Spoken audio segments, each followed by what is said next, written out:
조현아 전 대한항공 부사장은 굉장히 또 친숙한 이름이에요. 우리 조원태 한진그룹 회장 중에서 경영자로서 누가 더 적합하다고 좀 생각하시나요? 한 분씩 한번 좀 여쭤볼게요. 저는 둘을 굳이 비교하자면은 조원태 측이 그래도 좀 낫지 않을까라는 생각을 해봅니다. 굳이 고르자면은 조원태 현 대표보다는 조원아 부사장이 더 나은 거 아니냐. 이제 둘 중에 누가 낫다고 우열은 가릴 수 없다. 둘 다 가릴 수 없다. 부적격이다라고 생각하는 입장입니다.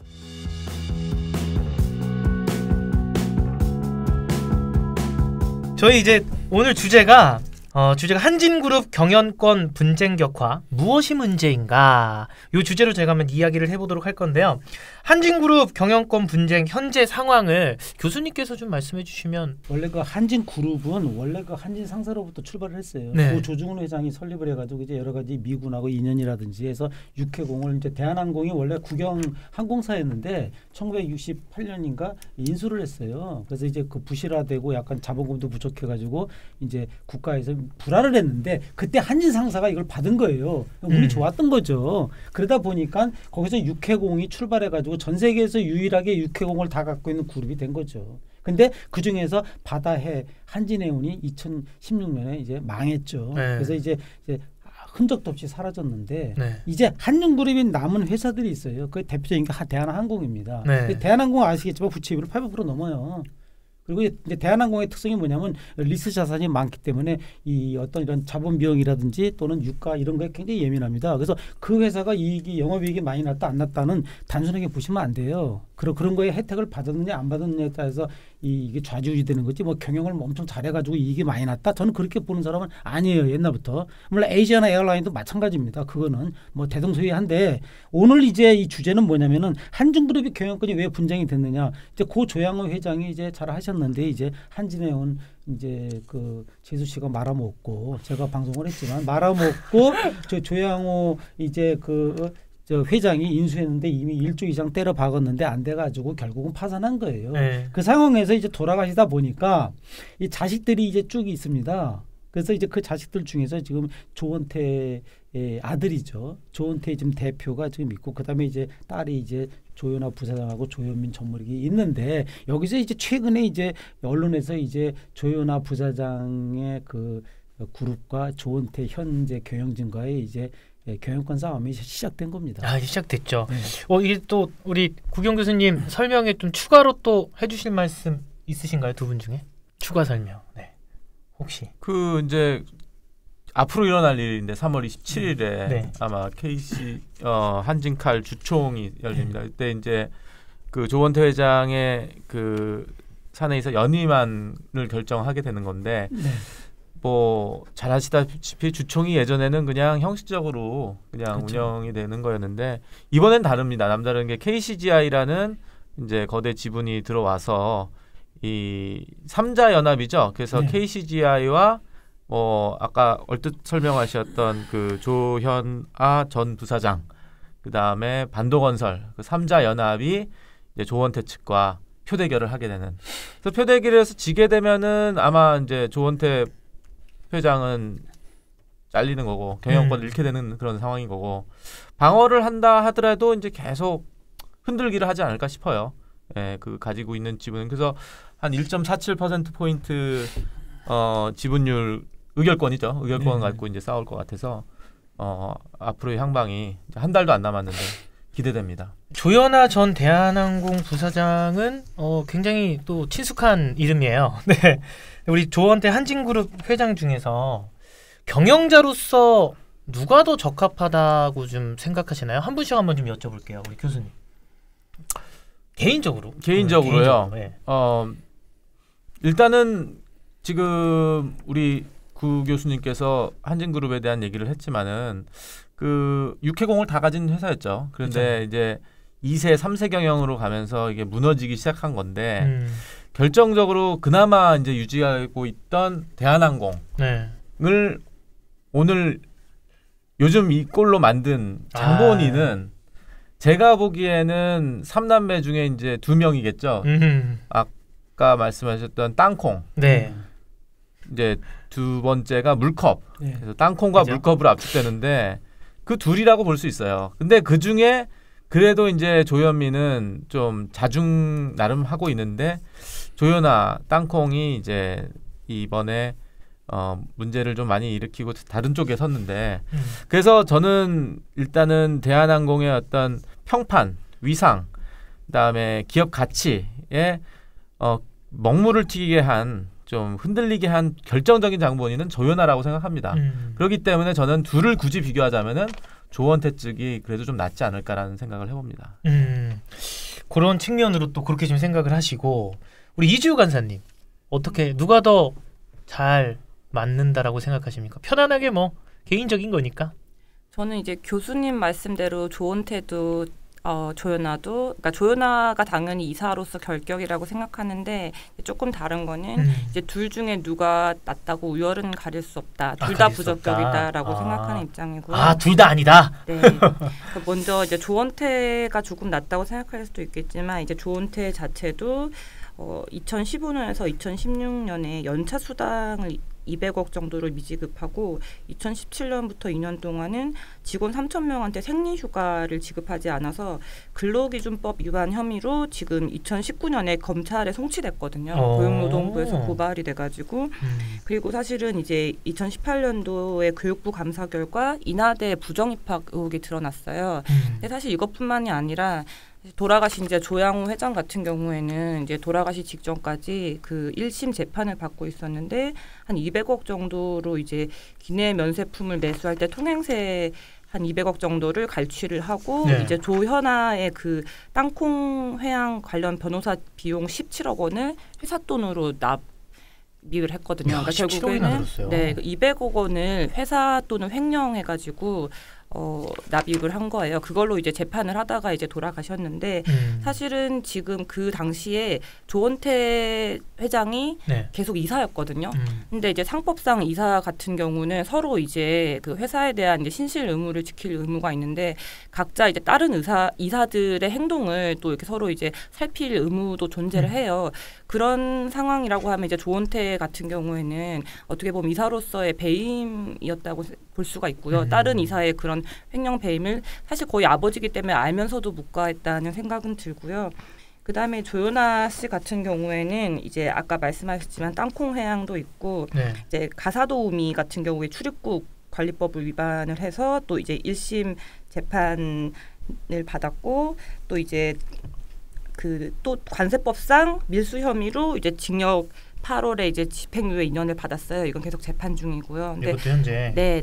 근데 딱 하나 조금 관심이 가는 거는 그나마 이제 물론 KCGI에 끌려 들어오긴 했지만은 조현아 같은 경우에는 지금 말만이라도 그러면 전문 경영인을 도입을 하고 횡령 배임 이사는 쫓아내는 정관을 변경하자. 그리고 뭐 전자투표제를 도입을 하고 뭐 이렇게 이사회도 이제 여성을 충원을 하자 이런 식으로 좀 회사 지배 구조를 바꾸는 식의 제안을 하고 있어요. 그게 조금 긍정적이라면은 이제 긍정적으로 볼 수 있는데 작년 말에 이제 조현아가 이제 법무법인 통해 가지고 쓴 편지를 보면 아버지의 유지를 받들겠다. 이런 편지를 하는 게 조금 걸리는 점이에요. 왜냐하면은 약간 회사를 거의 뭐 물려받는 물건처럼 정근대적인 어떤 그 아버지의 어떤 뭐 이거 유언을 지키겠다 이런 식으로 이제 표현을 했기 때문에 사실은 이제 KCGI 쪽도 조현아가 같이 있으면은 좀 걸리는 게 있는 건 사실인 거죠. 저도 추가 질문하고 싶은 게 있는데 요건 일단 교수님 말씀 좀 듣고 나서 요거 제가 추가 질문 하나 좀 할게요. 교수님. 네. 저는 이렇게 생각합니다. 조현아 씨와 조원태 씨 누가 낫냐는 저도 이제 간사님하고 똑같은 생각이에요. 둘 다 뭐 적합하지 않다. 다만 굳이 교수님도. 하나만 고르라면은 저는 조현아 부사장을 고르고 있습니다. 그 이유는 뭐냐면은 우리가 이제 언론에 난 거지만 스웨덴의 국내 총생산의 30%를 차지하는 말렌베리 그룹이라고 있어요. 이게 금융그룹인데 여기에서 경영권을 160년 동안 세습을 시켰어요. 그럼 우리가 보통 경영권을 세습한다면 나쁘잖아요. 근데 외국에서는 그런 게 아니에요. 외국에서는 100년, 200년 동안 세습을 합니다. 단 거기서 조건이 뭐냐? 혼자서 명문대를 졸업할 것. 두 번째, 여기가 이제 회사 쪽에 해운 쪽 회사 입학을 해서 정신력을 키울 것. 혼자 글로벌 금융 중심지에서 실무를 겪을 것. 마지막으로 글로벌 금융 흐름을 할 거야. 이게 무슨 말이냐? 글로벌 기업의 CEO나 수장이 되려면 최소한 글로벌 비즈니스에 능통해야 되고 그렇게 되려면은 학력도 거기에 걸맞아야 되는 거예요. 우리가 물론 꼭 뭐 대학을 나와야 된다, 박사를 해야 된다는 건 아니에요. 하지만 최소한 육해공을 다루는 이런 재벌 그룹이라면은 최소한 이 정도는 돼야 된다. 이런 측면에서 조원태 현 대표는 어떤 결국 사용했냐 아시겠지만은 그 다음에 가서 검색을 하면요. 인물 검색을 제가 어제 해봤어요. 해봤더니 미국 서던 캘리포니아의 경영학 석사로 돼 있어요. 그렇죠? 근데 아시겠지만 지금 우리가 어떻게 나왔냐면은 교육부에서 졸업을 취소를 작년 2018년에 해가지고 졸업 요건이 미비됐다. 그러니까 학점 미달이죠. 140학점 맞아야 되는데 120. 이건 말이 안 되는 거예요. 왜? 제가 143학점 맞고 145점 넘어서 졸업을 한 사람인데 4학년 때. 근데 120만 잡아가지고 졸업을 했어요. 그러다 보니까 다시 인하대학교는 정석 학원에 그 학교예요. 다시 말해서 조중훈 회장이 맞는 겁니다. 제가 잘 알고 있죠. 정석의 호잖아요. 제가 정석 빌딩에 있었어요. 제가. 전 인하공전 제가 정석 빌딩에 8빌딩에 있었던 사람이에요. 10년간. 근데 거기서 입학한 것도 잘못됐죠. 왜? 편입을 했는데, 그러니까 2년제 미국의 힐버 컬리지에 재학 중에 편입을 했는데 편입을 할 요건이 안 맞는 거예요. 이게 그러니까는 그 미국의 대학도 이제 거기선 재학을 했겠지만 여기서 인하대가 안 된 거죠. 졸업이. 거기다 석사도 그러니까 전부 다 줄줄이 취소니까 어떻게 돼? 고졸이 되는 거예요. 아직까지 확정은 안 났겠죠. 왜? 이게 국민권익위원회 중앙행정심판위원회에서 행정심판 원고를 기각했어요. 무슨 말이냐? 정석 학원이 이제 이직을 했는데 기각시켰으니까 이제 패소한 거죠. 그러니까 이제 고졸이다. 근데 우리나라가 웃기는 게 뭐냐면요. 행정소송을 또 할 수가 있어요. 이놈의 나라가요. 뭔 놈의 이렇게 복잡하게 만들어서 결국은 몇 년 질질 끌어가지고 그때 돼서 유예하면 하려는지 모르겠는데 그럼 행정소송까지는 이제 버티면 돼. 우리나라 법 착하다니까요. 그러니까요. 버티면 된다 이거죠. 그래서 물론 이것뿐이 아니라 아까도 말씀드렸지만 우리 그 조원태 지금 대표가 여러 가지 무리를 일으킨 게 있어요. 뭐 70노무에 밀쳐가지고 뭐 아이를 내팽개쳐 형사기관 됐다든지 또는 뭐 이게 한진 정보통신이라고 있어요. 그 계열사거든요. IT 회사거든요. 저 잘합니다. 그 한진정보통신하고 이 거래 내역을 요구를 했더니 시민단체가 그래 내가 조은태다. 어쩔래 이 XX야. 이렇게 한 적도 있어요. 그래가지고 거기 있던 기자도 뭐 막말하고 이래가지고 이제 여러 가지 이제 이런 무리가 그래서 제가 볼 때는 조은태 대표는 일단 경영 능력 측면에서는 좀 부족하지 않느냐. 글로벌 경영 능력도 없고 또 정상적인 학력이라든지 정상적인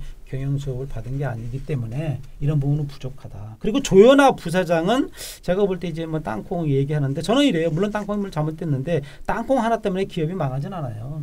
그거는 작은 기업이 망하겠죠. 그러나 이런 재벌 기업은 땅콩 하나 때문에 망하는 건 아닌데 문제는 이제 뭐 가사도비 불법 고용이라든지 뭐 최근에 남편 폭행 논란도 제가 동영상이 아니라 그 소리를 들어봤는데 이제 말이 안 되죠. 말이 안 되는데 상식적으로 문제는 그래도 이제 최근에 우리 간사님이 얘기한 것처럼 뭔가 이제 개선의 정의를 할 건 물론 이제 지켜봐야 되겠지만은 뭐 주주의 이익을 보호하고 기업 가치를 높이기 위해서 뭔가 이제 외부의 전문 경영인을 도입해야 된다라든지 여러 가지 이런 부분들은 좀 긍정적인 신호다. 그래서 굳이 원래는 이제 외부의 전문 경영인을 갖다 놔야 되겠죠. 그러나 그게 안 된다면은 굳이 고르자면은 조은태 현 대표보다는 조은하 부사장이 더 나은 거 아니냐 그렇게 생각됩니다. 그 이유가 또 하나가 뭐냐면 이 조은태 회장의 이 우군이 델타항공이에요.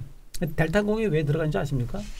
델타항공이 왜 현 조은태 이 회장을 미는 줄 아세요? 그 델타항공이 스카이팀의 회원사예요. 그래서 스카이팀을 창립할 때 델타항공하고 대한항공이 주도한 겁니다. 그러니까 현재 친할 수밖에 없죠. 또 델타항공 입장에서는 지분을 계속 늘려가지고 뭐 엊그저께도 늘렸다고 그러는데 늘려가서 뭔가 나중에 우리나라를 먹을 수도 있어요. 그러니까 델타항공이 지금 우려되는 거는 대한항공을 지금 먹을 수도 있다. 이런 부분에서 또 우리가 그러면 외국에 또 뺏길 수도 있는 거고 왜 대한항공이 지금 취약하거든요. 그래서 이런 부분 그러니까 델타항공이라든지 카카오라든지 정석 인하항공의 그 의결권이 좀 약간 높아요. 1.몇 %. 그리고 이제 조현아 부사장 같은 이제 조현아 그다음에 KCGI라는 반도공사 이렇게 있는데 제가 볼 때는 굳이 한다면은 조현아 부사장의 손을 국민연금이 이제 4.12% 캐스팅 보트가 있는데 이 부분이 이제 어떻게 될지 아직까지도 이제 안개 속에 있는 거죠. 알겠습니다.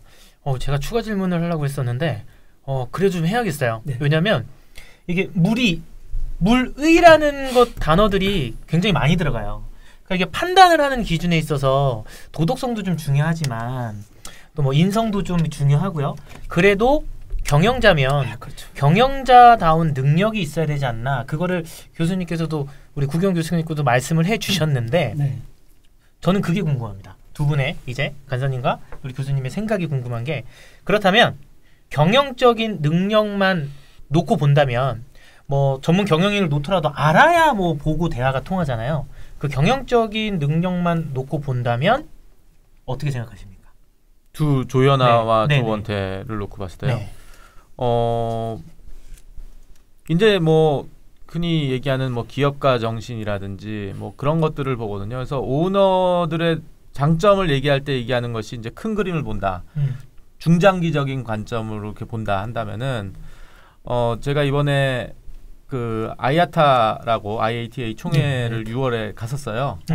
가서 이제 큰 행사입니다. 그러니까 이게 항공운송업계의 거의 올림픽이라고 볼 수 있는데 그거를 우리나라에서 처음으로 유치했습니다. 그게 이제 고 조양호 회장이 유치한 것을 부득이하게 이제 그날 참석을 못했고 그래서 아들인 조원태 회장이 이어서 해서 그날 뭐 추모 영상도 나오고 그러더라고요. 그래서 좀 뭉클했는데 그 진행하는 과정과 할 때 보니까 잘하더라고요. 그 조원태 월터초더라고요. 전 처음 알았는데 이름이 원태 이름 참 잘 졌는데. 이름이 있네요. 네, 월터초 처음 들어보는 영어 이름입니다. 저도 미국에서 11년 살았지만은 근데 월터초 조원태 회장이 잘 진행을 하더라고요. 원만하게. 그게 이제 왜 그럴까를 생각해봤더니 알게 모르게 이 한진가 안에서의 경영 수업을 받은 거예요. 그러니까 제가 보기엔 삼남매의 뭐 인성 문제 뭐 그런 것들은 정말 어떻게 보면은 교육이라는 게 중요하고 또 재벌가 분들이 많이 다르기 때문에 그런 성향을 많이 보이고 불쑥불쑥 튀어나오는데 어쨌든 좀 안정적인 경영 수업을 통해서 이렇게 다져나가고 그다음에 델타를 또 아까 뭐 우리 구 교수님은 델타를 비판하셨지만은 경영자 입장에서는 델타랑 손을 잡은 게 또 신의 한 수라고 봐요. 이쪽 지분의 입장에서는. 그래서 어떻게 보면은 흘러가는 흐름을 봤을 때는 안정적으로 경영을 이끌어갈 수 있는 저는 뭐 아주 뛰어난 경영자라고까지 치켜세우고 싶진 않지만 그러나 조연아라든지 무리를 얘기하셨는데 그 무리도 하나입니다. 그것을 통해서 한진 주가가 엄청 빠졌고 대한항공 주가가 폭락했고 그러니까 그런 오너들의 일탈이 오너 리스크라고 하고 그 오너 리스크는 결국 조연아 리스크다. 그래서 전 아까 뭐 조원태 회장의 무리를 얘기했지만 조원태 리스크라는 얘기는 뭐 아직 그렇게 영향력을 끼친 건 아니기 때문에 굳이 비교하자면 저는 경영 능력에선 조원태가 더 높다라고 저는 생각합니다. 그렇게 네. 또 우리 이주 간사님. 저는 사실은 이제 경영 전공은 아니라서 그 경영자로서의 어떤 뭐 실적까지는 모르겠고 이제 제가 보는 거는 어쨌든 회사의 경영자라면은 가장 중요하게 생각해야 되는 거는 회사의 이익이랑 회사의 실적이라고 생각을 하거든요. 근데 그런 면에서 이제 조원태와 조연아는 아주 문제가 있다. 정말 심각한 문제가 있어요. 그러니까 두 가지 예를 들고 싶은데 옛날에 이제 한진칼이 지금 대한항공의 지주회사인데 대한항공이랑 한진칼이 이제 분할을 할 때 이제 한진칼이 대한항공이 갖고 있던 대한항공의 그 코리안에어 상표권을 가져옵니다. 무료로. 근데 이제 사실은 대한항공이라는 거는 국민들이 대한항공을 떠올리면서 이제 뭐 한진칼을 떠올리진 않잖아요. 대한항공은 대한항공 자체의 어떤 사실은 이제 종업원들 서비스도 굉장히 좋고 이제 어떻게 보면 노동자들이랑 이렇게 국민들이 같이 만들어간 이미지인 것 같은데 어쨌든 2013년에 상표권을 무상으로 한진칼에 양도를 해요. 그리고 거의 2018년까지 상표권 이용료라는 명목으로 한진칼에 대한항공이 1,364억 원을 지급을 합니다. 그러니까 뭐냐면은 사실 뭐 삼성이라고 하면 삼성전자라고 하면 어쨌든 삼성이 박혀 있잖아요. 근데 한진칼에는 대한항공이라는 이름이 있지도 않은데 그냥 대한항공이 갖고 있던 상표권을 그냥 한진칼이 가져가서 그냥 정말 돈을 갑자기 벌게 된 거죠. 그리고 한진칼의 주주가 거의 30% 이상이 특수관계인이거든요.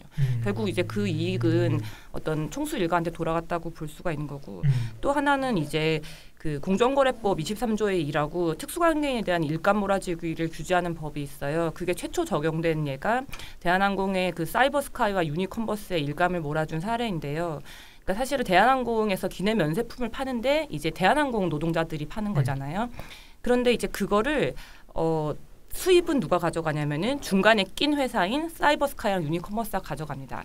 그리고 그 회사들의 100% 지분은 다 조원태, 조연아, 조현민이 가지고 있어요. 그러니까 이거는 원래라면 대한항공 노동자들이 손님들한테 판 면세품을 대한항공이 가져야 되는 수입인 건데 이거를 오너 일가의 회사에 일감 몰아주기를 한 거죠. 그래서 공정거래위원회가 이거를 검찰에 고발을 했는데 2017년에 2심에서는 이게 무죄가 나왔어요. 그래서 지금 대법원에 계류 중이긴 한데 어쨌든 간에 그 뒤로 사이버스카이 지분은 다 대한항공에 매각을 하긴 했거든요. 결국 공정위에 걸리고 나서 이거를 판 거죠. 사실 그렇게 보면 대한항공의 경영자로서는 완전히 실격인 거라고 볼 수 있어요. 회사의 이익을 위해서 일을 하는 게 아니라 어떻게 하든 간에 그 이익을 빼낼 궁리를 했다. 그 3명은. 그래서 3명 다 경영자로는 굉장히 결격이라고 생각을 하고 딱히 경영 능력이 입증되지도 않았다.